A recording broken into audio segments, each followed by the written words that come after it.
Hello, Corey. And Kelly. We're back. We are unleashed. Once again. It's been quite a while since we've done this. Yeah. It's, I think it's actually been a year since we've sat in the car together. Because we did a couple. We did some Zoom call things, and so I was in town today and thought, let's get together and record something and just kind of update and, I don't know. I mean, anybody that watches us knows that we just kind of go with wherever the flow goes, and so we don't really have a topic. Well, yesterday I was going to drive to Kelly's house, and I had a feeling that we should record something, and then she texted me today, "Do you want to record?" It's like, well, I guess it's time to record something. And then he asked me, he's like, "Well, what do you want to talk about?" And and me, like, my YouTube channel and where I have, like, come to at this point in my life, like, I feel like everything is truly about Jesus, and, like, I can't help it because I feel like he is the most important thing that we could possibly talk about in this world, in this life. And I recognize that we are, a lot of our YouTube channel has been like addiction and recovery and mental illness and mental health and stuff like that. And I've just found in my own life that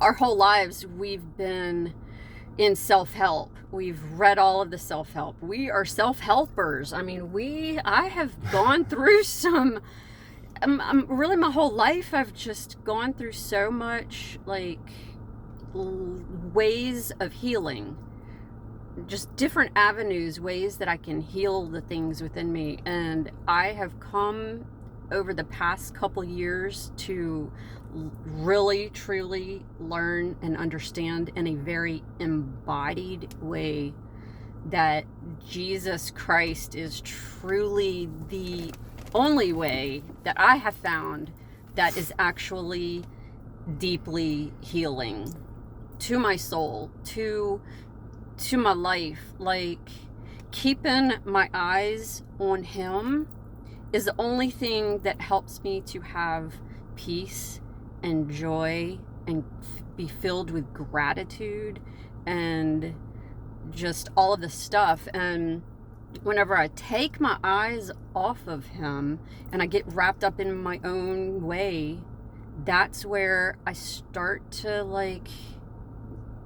do things my own way. And then I'm like, okay, what am I doing? Why am I not feeling all of the peace and the joy and the gratitude and all that kind of stuff? It's because I've taken my eyes off of Jesus.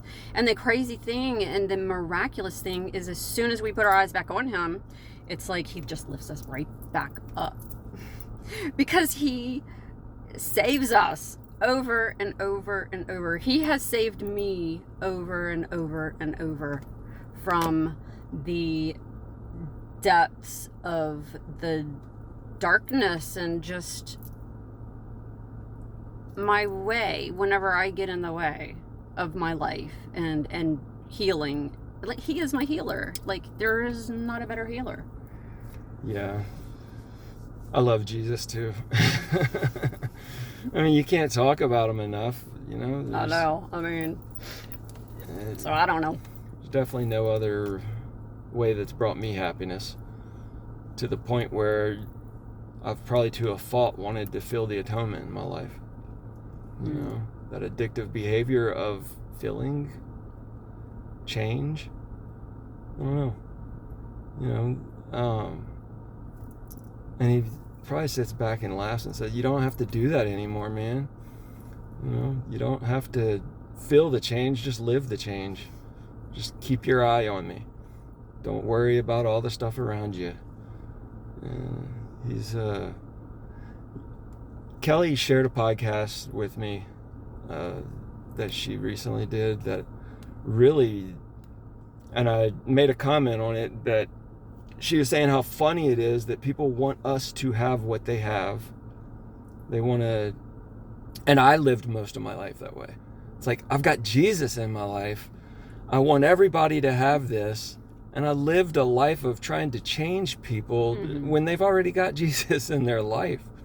They're already living and following him, but I want you to follow him my way. I want you to follow him with me, because that's, that brings people joy. I get it. It does.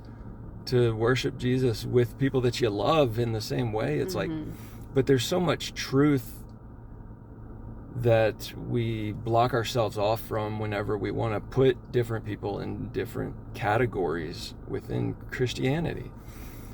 To the point where you even say some Christians aren't Christians because they follow Jesus, but they believe Jesus is something different than they do. Funny was the word that you used. Yeah. And it is a way to express that sadness. But it's not funny. It is a way to express the sadness. I know you didn't mean it, because I've said it's funny. I've said that same thing, and it is, it's sad that the adversary wants to cause division even amongst people that are working to follow Jesus Christ to the best of their ability. But you're doing it, and I heard that you believe Jesus is this. So you're not doing it right. You need to do it how I do it. And it's like, Are you doing it perfectly? Yeah. But I'm definitely not. But I do work on following him. And the best way to do that for me is to learn about him. And the Bible teaches everything there is to know about him. So I don't have that desire to change people anymore. I just have the desire for Christ to change me. So that's how you share him with other people, is just by following him. And I'm working on it. I find too, like, walking with him, I think we all start by following him, by learning about him, and by learning about him, who he is, what he did, why, and just all of that stuff. And so we follow him, we're following him. And then as we really want to be like him, then we have to spend time with him, not just be following. And I hope I'm making sense with this. Not just learning, not just doing, not just like in the performance of all of the things that we do to learn about him and to follow him, but then to actually bring him into our everyday life and to be with him, to walk with him, to talk with him, to learn from him directly, to have his spirit with us and dwelling within us, to give us his mind, to give us the mind of Christ. And so, like, whenever addictions or whenever habits come up, and the thought patterns that come with it and the behaviors that come with it, as they come in, because they will, and they do, because we have so much around us that is going against us from being like Christ and following him and being with him. As those thoughts come in, we can just recognize them. The Holy Spirit will help us to recognize it, and he convicts us. He doesn't condemn. He doesn't flood us with the shame and all of the pain that comes flooding in from the past, and like, I'm such a mistake, and I'm doing this again, and I'm not good enough, and I'm not worthy, and just all of this stuff that wants to tell us. It's like the Spirit convicts us, and it's like, there's just a better way. Like, where this goes, where that heads. Like, let's just do it differently. Let's do it a different way, so that we can have those fruits that come with walking in the Spirit. And that's walking with Christ. I mean, that's the way that it feels, and that's the way that it has become with me. And that's not saying at all that I am perfect and that I am doing this walk perfectly. I mean, that's why we have the Holy Spirit to constantly sanctify us. We're in a process of sanctification, and we will be in it probably our whole life. Just burning all of the things away from us that we continue to stumble, like Peter or Paul. Paul talks about so much, just that stumbling, kicking against the pricks. Like, I do what I don't want to do. Like, why? My flesh is so weak. I mean, he struggled, and he was, he spoke Jesus. Like, he was one of his greatest, like, Jesus changed him completely. He was killing people, and then, his whole, everything changed. Yeah, that's a miraculous story. It was definitely a huge change. And the self-condemnation thing is so... that is the hardest way to work recovery. And it's amazing listening to those voices or those feelings that come into my life. The recovery part that's so loud is that you can do this. That feeling is so overwhelming. Like, you can do this. You've got this, and it's really loud. And I'm talking about recovery. It's a false hope to hear that voice that says you can do this. But there's a softer voice. If you take that meditation and you get into prayer and take a moment to listen, there's a softer voice that says, I can do this. Just follow me. I can take this from you. I can carry this burden. I've got the bulk of it here. I'm going to hold the weight, but just stay on and just follow me. Just hold on to a little bit of this right here, and I've got the bulk of it.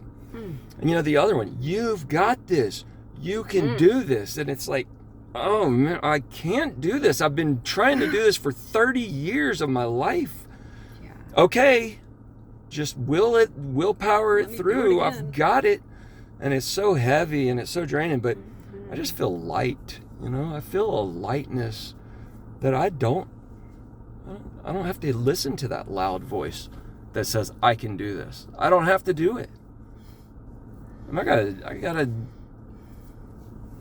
gotta do one thing, and that's just follow him, and everything else is just... Man, it's so true. It's so light. He's so light. It's not loud and condemning.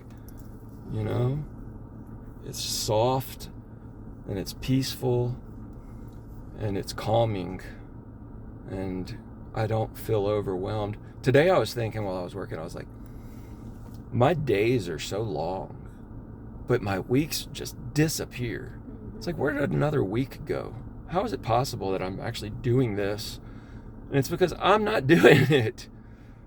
I've always tried to do it, and it's always so long, and I think about can I get through another day? Now it's like the days are long, and before I know it, another week's passed by. So it's the same. I mean, it's life, the monotony of life, the things that we go through, but it's lighter. It's not burdensome. It's not heavy. It's just like I just kind of float, like you actually mentioned this, just floating through.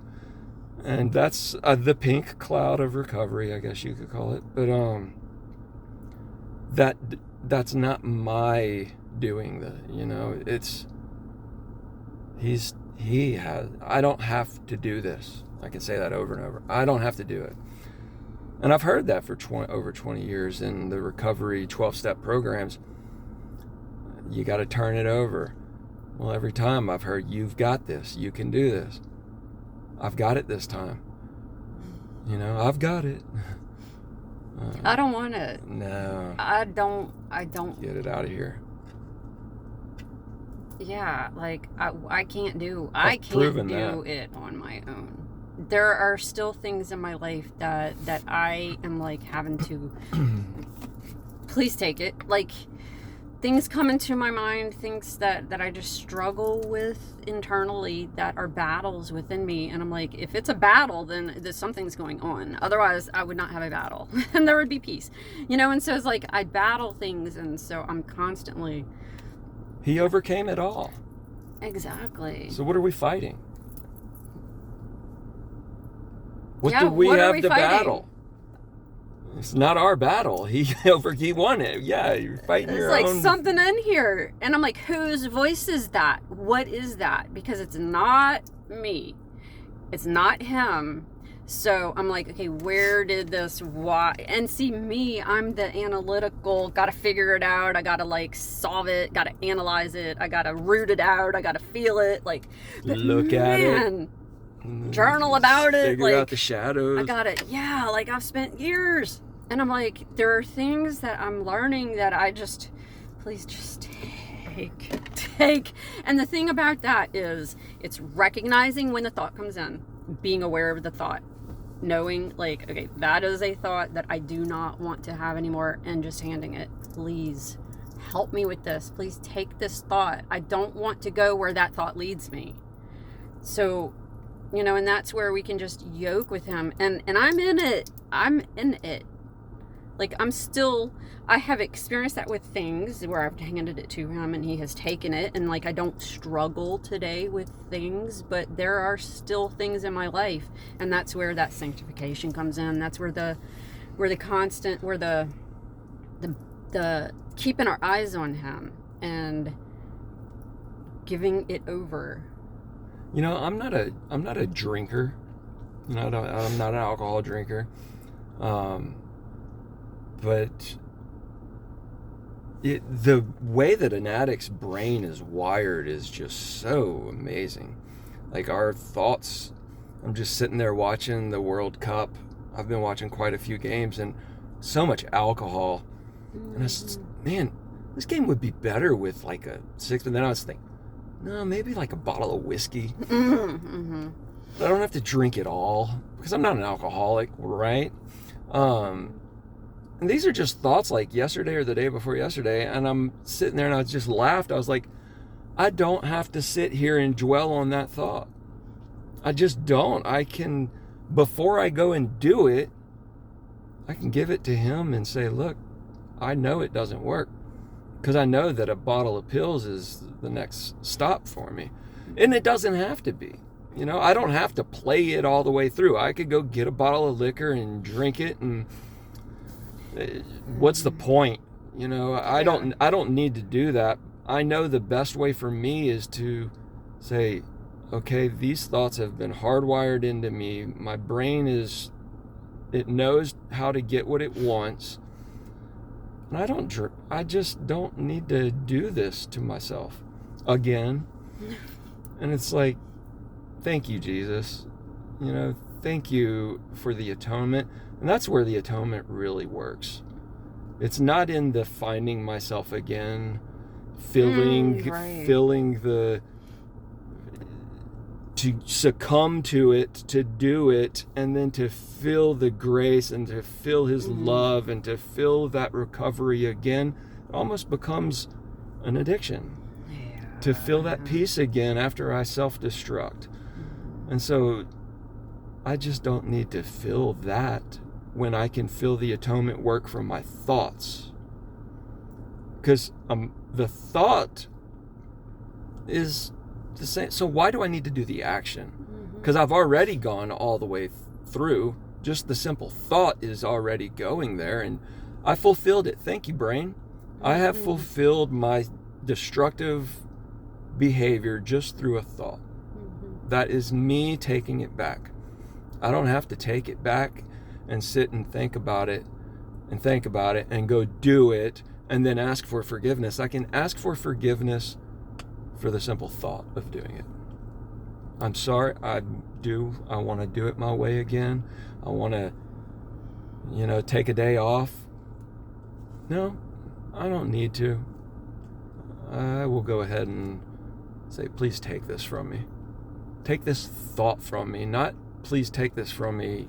I'm sick again. Just take the thought from me. Yeah. I'm rambling? No, not at all. All of that made so much sense. And it made me think, like, we get these thoughts as addicts. There's something about, we like the other state of mind. We like to be in a state of mind other than what we are in, because sometimes this state is just very boring. Like you said, it would make watching the game a little more exciting. We'll be like really invested in it. We'll be like feeling it more, and like it does something to us to get some kind of chemical into our body to place us into another state of being. And like, what is the craziness of that? Why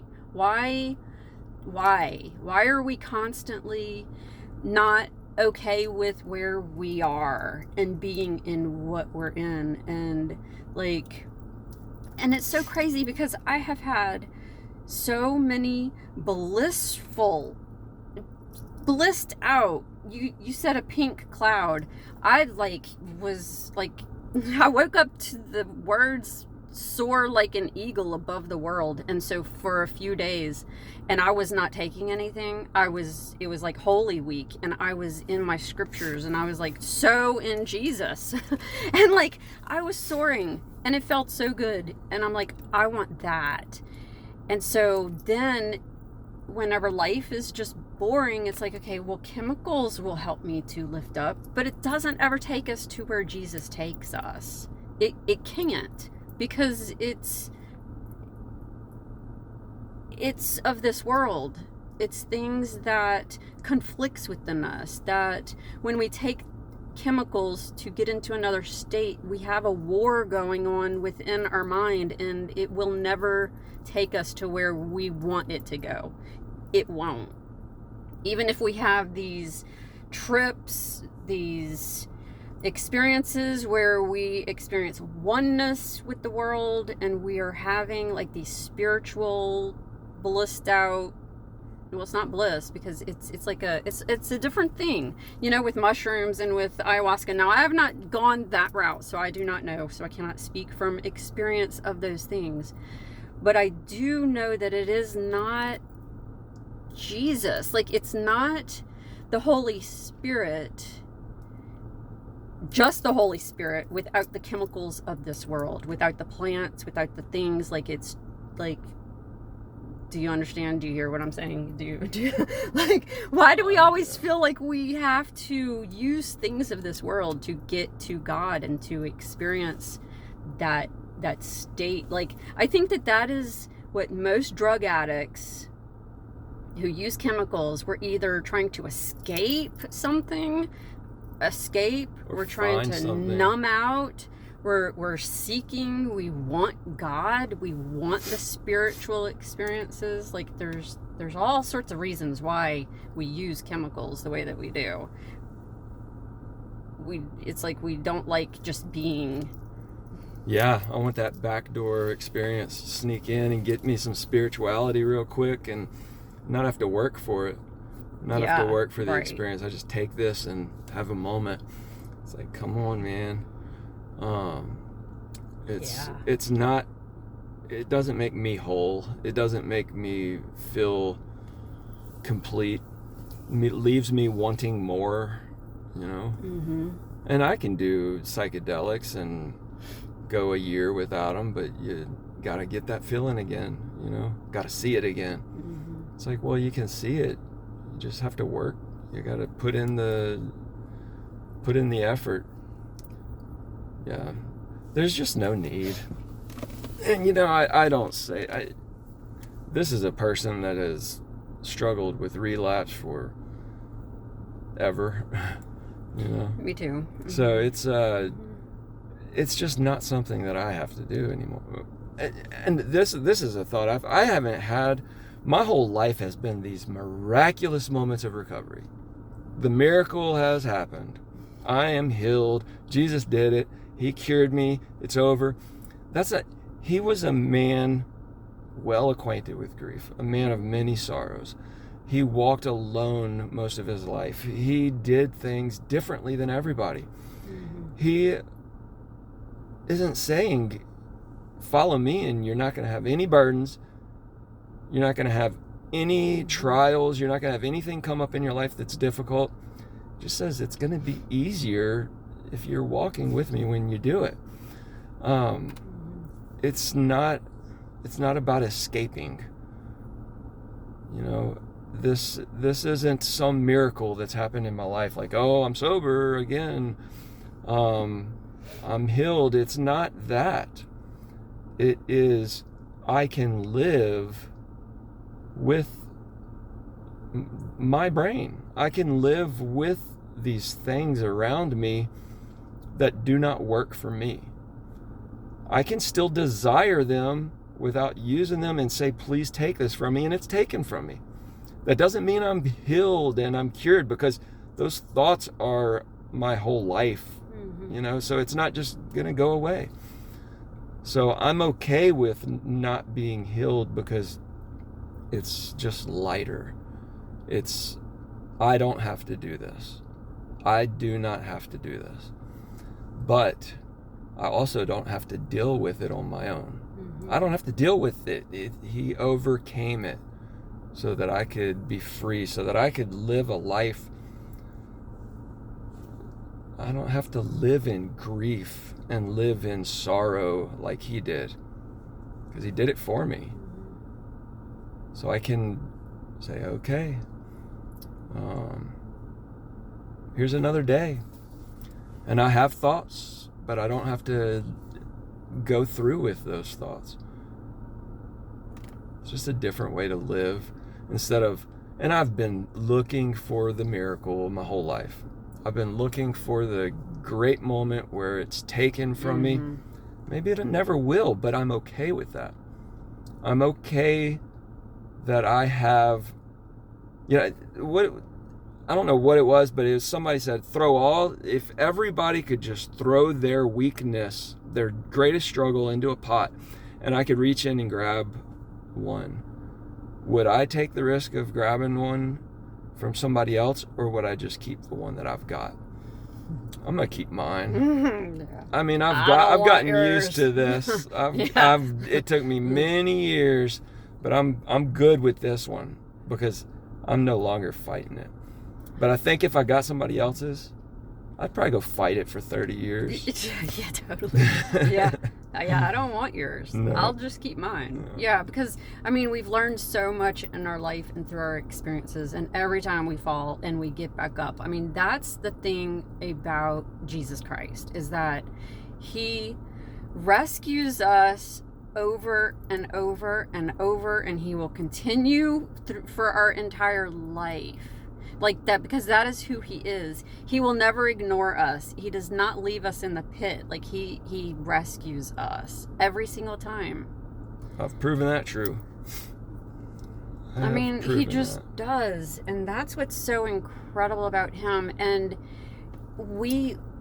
as we stumble and as we're falling and we get back up, it's like we don't have to live in all of the stuff that in the past would just beat us up, that we're so bad, we're so unworthy, we're so just not good enough, we're never gonna make it, because I mean, it's just, you could so hear the enemy, you can so hear the adversary, and just that's not the voice of Jesus. I mean, that's just not the voice of him. He does not talk to us in that way. He's like wiping us off, and he's putting his arm around us and telling us, that, like you said, like, just let me do it.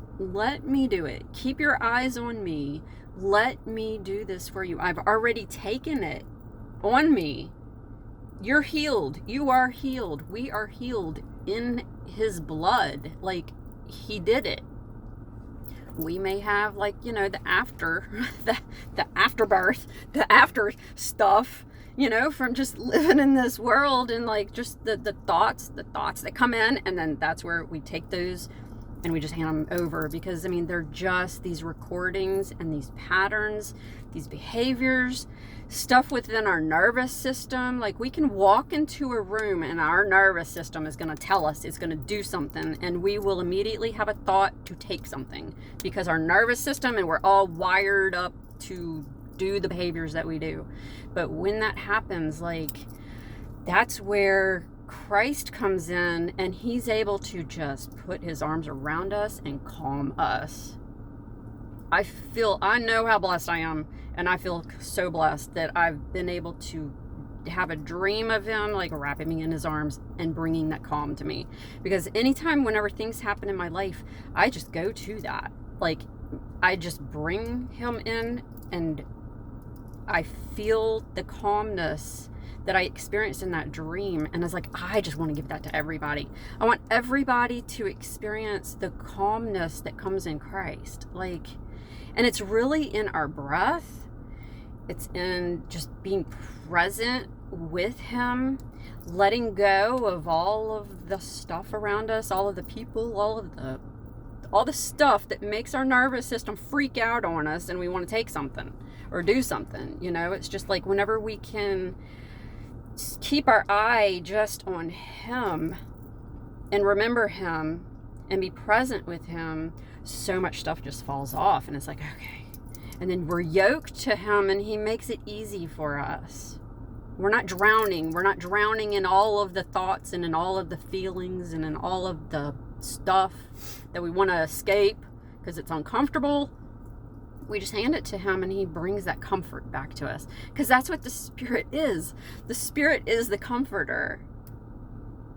The Spirit is what does all of this and sanctifies, burns up all of those thoughts that come in. Like, the Spirit, man, I've been studying the Spirit for like over a month now, and man, there's so much about the Spirit. If we understood that we can have that within us, and we understood how to do that and embody him like fully the way that he wants us to, I mean, it would be man, nice. Yes, I want that. Yeah, I want to be perfect too. Yeah. But it's so awesome because we're in this school, we're in this experience where we get to have all these experiences. Yeah. It's good to learn patience with ourselves. Mm-hmm. I mean, he's definitely been patient with me. So why shouldn't I be patient with me? Yeah. You know? Mm-hmm. Why should I beat myself up? Why should I put myself down, walk around with a low self-esteem? Mm-hmm. It's just not necessary. Mm-hmm. You know?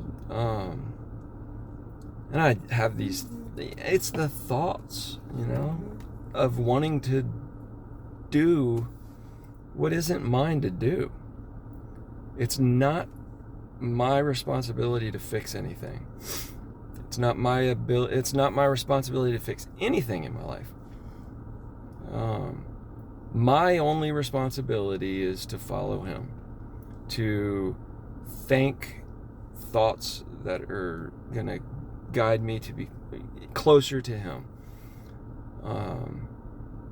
And when I'm not, all I have to do is do it. You know, it's that simple. It's like, I'm not doing it. No, that's not the thought you're supposed to have. It's just do it. If I'm not doing it, do it. And you know, maybe an hour passes and I'm in my head and, I was just in my head. Please take this from me. And it's that easy. I don't have to self-destruct and go down that road. As far down that road as I need to do is right here in my head. There's no difference. Mm-hmm. And my body believes, my mind believes, because I've done it so many times, I'm so hardwired, that I need to go all the way down that path to feel the atonement in my life, to feel that forgiveness in my life. And I don't. I can feel that forgiveness completely in its fullest simply from a thought. And I know I already said that, but I think it's worth saying.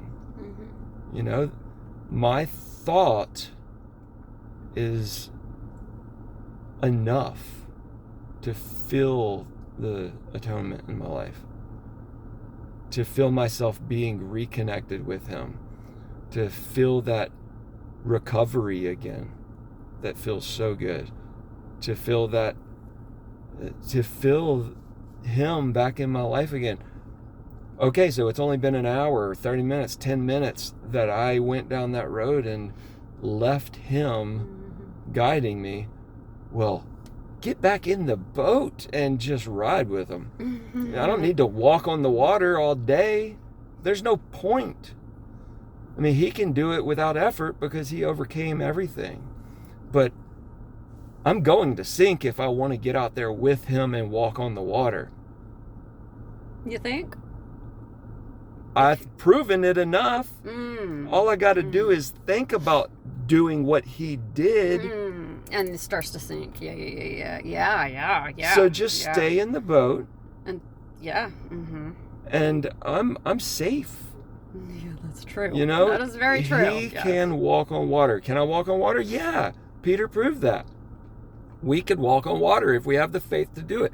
He did it with Jesus. Could he do it on his own? Doubtful. Yeah. You know? No. But, and this is all symbolic. I mean, I'm not talking about getting out the boat and walking on the water. I'm talking about being blissed. You know, walking on the pink cloud. What does that come from? Usually it comes from relapse. Usually it comes from getting out the boat and sinking in the water and having him reach down and pull me up. Usually that's where those feelings come from. But today, I can have those feelings without sinking and feeling that wonderful joy of being saved from drowning, saved from death, which is what sin is. It's death. So I can feel that completely just by simply thinking about doing what he did. I'm not him. I don't even need to act like I have I just want to follow him.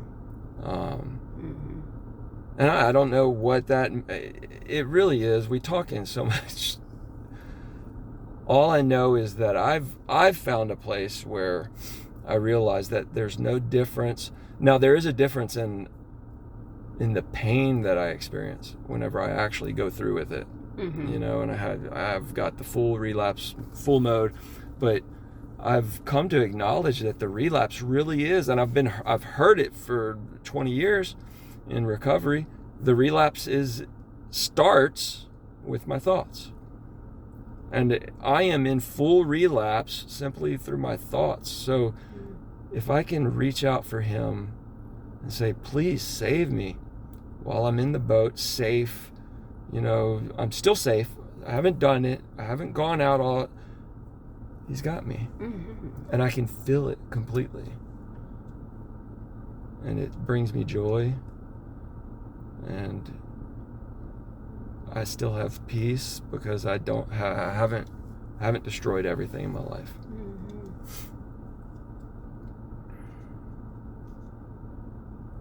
Life is good. It's worth living. You know? It is. It really is. I'm so grateful that he did it. That he lived a life well acquainted with just grief and sadness and sorrow, and even God asked for it to be taken from him, but not his will. He turned it over and he said, I will do it. Not my will, but thine be done. And my challenges are just so, they're mine. And again, I will keep mine because I've learned I'm still learning how to allow him to do it for me. He's done it, you know. It's good. Life is good. It is, and I think about that every day, like just being able to wake up to have another day with him. Like that's how it feels for me today, that I get to have another day waking up and going about my day with him and doing stuff with him. And it just makes the day so much more joyful. Like, even I'll be standing at my kitchen sink washing dishes and I just feel so much gratitude and joy, and I'm like, this is crazy. Why? How is this even a thing? Like, because I read my journals from my life and I'm just like, everything was such drudgery and so hard. And I was filled with so much just depression and anxiety and just aggravation that I'm having to be the one to do the dishes, you know. And now I'm just like, I'll do the dishes. I'm so good. I can So be nice. doing anything, truly, and I just feel good. Like, and that is what Christ has done for me. That is how he has changed my life, that I'm no longer in all of that. And it's the thought. It's learning to stop the behaviors and the actions with the thought. And that's something that I am going to work on, or not even I'm going to, because there's no work in it whenever we yoke ourselves with Jesus, whenever we just, he did the work for us. Like, my only work is handing it to him, is surrendering it to him, surrendering the thought before I allow it. Because I'll get a thought in my head, and then 4 days later that thought is still in my head, and then next thing you know, I have a cup in my hand or a pill, you know, or whatever it is that we do and use out there in the addiction world, you know. I mean, because we've all been there, and it starts with the thought. Yeah. It was the thought that Peter looked around and he started thinking, and he sunk. It's because we're not perfect. Yeah. But whenever we take our eye off the ball, and I'm not even going to use that. Anytime we take our eye off of him, all we have to do is turn back to him. Mm-hmm. And I don't have to beat myself up. I don't have to keep my eye off of him for days, weeks, months, years. 10 minutes is enough for me to feel the atonement in my life. You know, if it goes longer than that, that's enough for me. An hour, a day, whatever that period of time is, it doesn't matter. Hopefully it's not more than a day, because a daily inventory is necessary to stay, you know, to say, what am I doing? What have I been struggling with today? What have I been working on today? Because I'm going to turn that over. I'm going to stop working on it. I'm going to turn it over. You know, I've worked on it for long enough. Me too. Like, I've worked on it for my entire life. So I've proven that doesn't work.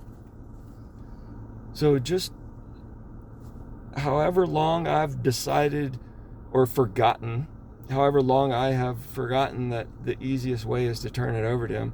Like I said, it doesn't need to be more than a day if you're really working. If you're really following him, you do it every day. I have to do it every day. I do it every day.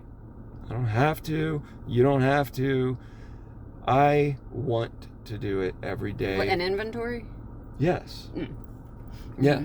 Mm-hmm. Sit back and say, okay, is my eye on him? Where am I? Am I aligned with him? Is my eye on him? Mm-hmm. No, my eye was on all those alcohol commercials, Dos Equis, you know? You're right. Hey, be the man, the most exciting man. Oh, I'm going to have a great football game. Yeah. We got to watch what we watch.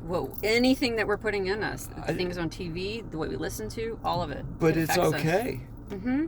Because if I'm doing a daily inventory, I didn't hop in my car and ride to the store and grab it. But if I didn't do a daily inventory, after a few days, I'll probably hop in my car and go wherever I need to go to do whatever I want to do. But if I'm stopping it once a day, because that's all we have is today. Mm-hmm. If I'm doing that today, then he's got it. Thank you. And I can watch some more football. I can watch some more totally. soccer and enjoy the game today. Because we live in a world that we cannot because escape the yesterday stuff. I acknowledged and I turned it over to him. Mm-hmm. And I didn't go drink. Like I said, I don't drink. Well, I could drink. I could drink I could do it. I could prove that's what I do. I Right. mean, you Yeah. know. Yeah, But I don't drink need either. to. I don't drink either. I don't need Until to. I do. Right. Yeah, exactly. You know? So the 12-step program is really the gospel of Jesus Christ. To acknowledge that I'm powerless. My life is unmanageable without him. And I acknowledge that, you know, in every way. And that's okay. I don't want the power. I don't want to be in control of anything anymore. And we confess it, and we get it out of us, the things that we do, and we do our inventory, and we continue to turn to him and to follow him. And then as we do that, and we're able to serve others, we're able, instead of being closed up in our houses underneath our covers and hiding because we're in shame and guilt and all of this stuff, and you know, we're able to actually be out in the world as a light that he wants us to be, and to bring him into this world, to bring his healing and his recovery and who he is and what he can do for us, for our lives. Yeah. You know, I'm grateful that you were able to text me today and I was able to show up. You know? Yeah. Oh, look, Corey's wasn't even expecting anybody. Yeah, right. Yeah. You know? Yeah. Life is good, and it is so good. It's just about, like, we're right here, right now, with each other, in one another's space, with y'all. Back together. Like, and it's like a year has not even, like, that was just yesterday. Yeah. You know? I mean, truly, look at where we are today. Look at where you are today. Look at where I am today. Everything that we have been through, that we have not shared on here for over a year, but we show up and it's like, look at everything we've learned. Look at what we've gone through. Look at where it has brought us today. To testify of Jesus Christ, that he once again is, we're like, it's not a one and done. And that's the thing about it too, is like, it's a constant, it's a fall down, get back up. It's keeping our eyes, it's learning how to keep our eyes on him better. More. The things he did would fill all the, I don't even know what the scripture is, but I love that.